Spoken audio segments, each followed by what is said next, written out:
Inspector, मेरी गिरफ्तारी को अपनी कामयाबी मत समझना। याद रखना, मेरा नाम संग्राम सिंह है। मैं तेरा सड़कों पे चलना भुला दूंगा। जानता हूं, बहुत अच्छी तरह से जानता हूं कि आप ही संग्राम सिंह हैं। हवलदार, ये सांप का खून कुछ ज्यादा ही गर्म है, इन्हें ठंडा पानी पिलाओ।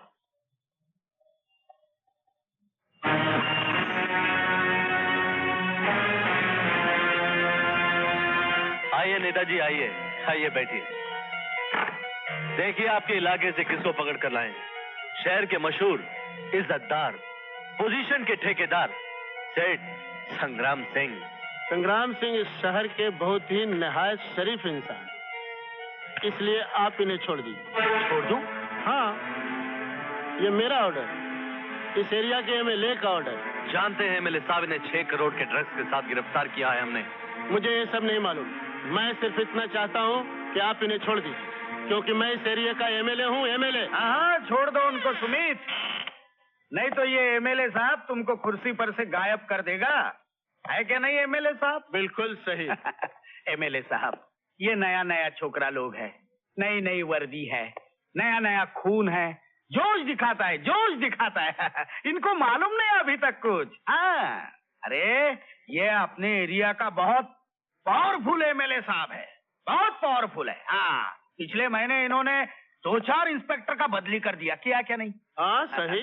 तुमको अपना नौकरी प्यारा है ना? नौकरी प्यारा है क्या नहीं? तो एमएलए साहब जो बोलता है ना, उसको स्वीकार कर लो। हाँ, अरे कुछ बनने का है तुमको, कुछ करने का है, कुछ कमाने का है, माल पानी, क्यों? तो इनका साथ दो। हाँ, नहीं तो इनके हाथ इतने लंबे हैं कि तुमको लंबा करके कानून के हाथ को काट के कानून को छोटा कर देगा। बहुत बहुत बड़ा साथ है, बहुत बड़ा साथ। सुमित, अपने एरिया में दारू बनता है इनकी वजह से, मटका चलता है एमएलए साहब की वजह से, लफड़े होते हैं इन्हीं की वजह से। हाँ, बहुत बड़ा साहब है, बहुत बड़ा साहब है। पॉलिटिक्स चलाता है ये लोग। हाँ, इनसे आड़ी बाजी नहीं करने का, बिल्कुल नहीं करने का। पूरा हिंदुस्तान को अपने मुट्ठी में लेकर चलता है ये लोग, है क्या नहीं? है सर, मैं क्या करूं? क्या करूं? बंद कर दे साले को अंदर, चल। अरे ये मैं इस एरिया का एमएलए हूँ। अरे छोड़ो मुझे, तुमने मुझे समझा क्या है?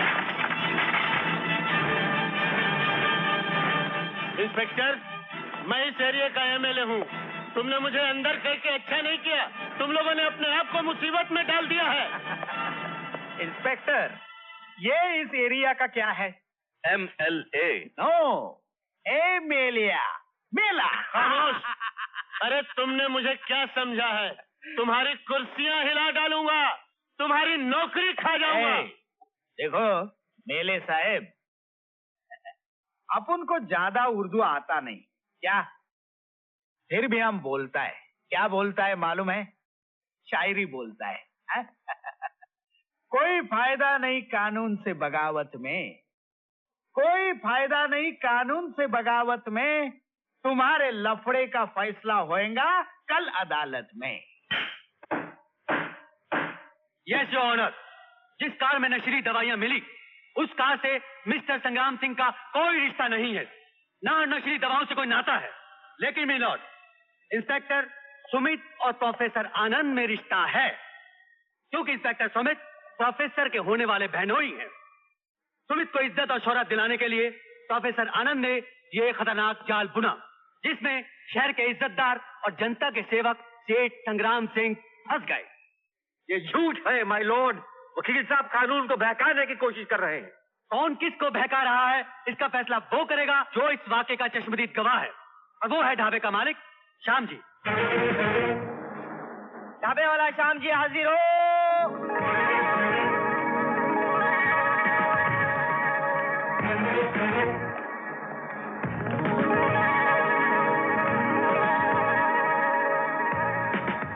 21 जून की रात 11:30 बजे तुम्हारे ढाबे के सामने क्या हुआ था? भैया का बात साहेब वो दिन रात के समय एक कार आई के हमरे ढाबा के सामने ठीक 11:20 पर खड़ी भई।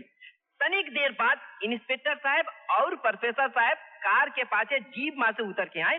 इंस्पेक्टर साहब के देख के सारे गुंडे भाग खड़े हुए। इंस्पेक्टर साहब और प्रोफेसर साहब वो गुंडन के पकड़े के बहुत कोशिश किए, लेकिन देखा वो गुंडन 9-11 हो गए।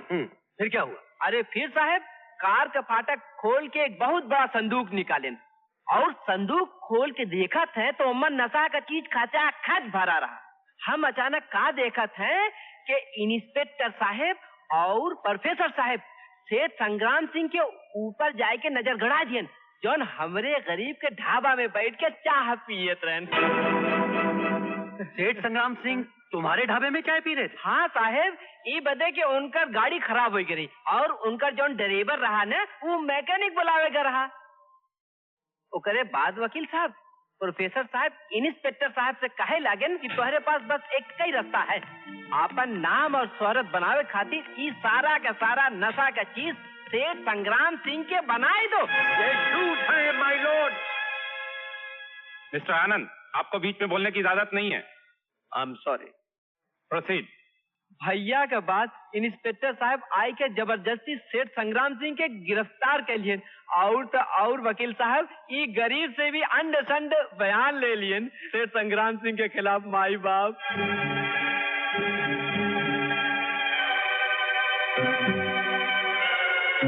तमाम गवाहों को मद्देनजर रखते हुए अदालत इस नतीजे पर पहुंची है कि सेठ संग्राम सिंह की गाड़ी खराब हो जाने की वजह से वो ढाबे पर ठहरे थे। प्रोफेसर आनंद और इंस्पेक्टर सुमित का उनको मुलजिम समझना उनकी गलतफहमी और गलती है। इसलिए अदालत संग्राम सिंह जैसे इज्जतदार शहरी को तमाम इल्जामों से मुक्त करते हुए उन्हें बाइज्जत बरी करती है। देखो भाई, हम तो इज्जतदार लोग हैं और इज्जत का दावा तो वो लोग करते हैं जो बेइज्जत होते हैं। हमें तो अदालत ने बाइज्जत बरी किया है। मुझे प्रोफेसर आनंद से कोई शिकायत नहीं। एक्सक्यूज मी सर, एक फोटोग्राफ।